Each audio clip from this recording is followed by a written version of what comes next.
Facebook এবং YouTube এবং টিকটকের মধ্যে ভাইরাল একজন আছে যার নাম হলো ওমর। তার কথাগুলো যুবকেরা ফলো করে এবং শেয়ারও দেয়, কপি লিঙ্ক করে করে ফর ইউর মধ্যে নিয়ে যায়, ভাইরাল করে দেয়। আমি গতকালকে তার একটা ভিডিও দেখলাম, তার মায়ের নামে সে কেমন এটা আমি জানি না, তবে এই ভিডিও দেখার পরে আমি দেখলাম যে মা পাগল ছেলেটা চোখের পানি ফেলাইয়া মায়ের জন্য কান্দে। নেপালের পাহাড়ের সামনে দাঁড়াইয়া বলতেছে, আমার মা দুনিয়ার মধ্যে আমার সবচেয়ে বড় আপন।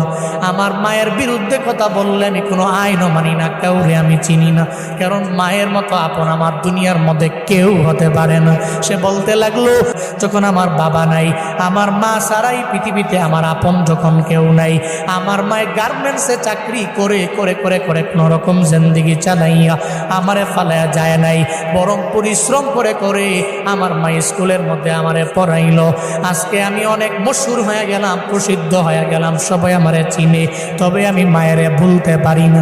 নেপালের পাহাড়ের সামনে দাঁড়াইয়া বলতে লাগলো, মা জীবনে কোনোদিন আপনারে আই লাভ ইউ মা বলা হয় নাই, আমি আপনারে ভালোবাসি, আমি আপনারে পছন্দ করি, এটা বলা হয় নাই। ওমর নামক ওই ছেলেটা বলতে লাগলো, এরপরে আমার আপন আমার নানি, যদি জীবনে কোনোদিন একটা হেরিয়ার গাড়ি আমি কিনতে পারি, আমার মায়েরে ওঠামো, আমার নানিরে ওঠামো। যুবকেরা তোমরা অন্যান্য বিষয়গুলো টিকটক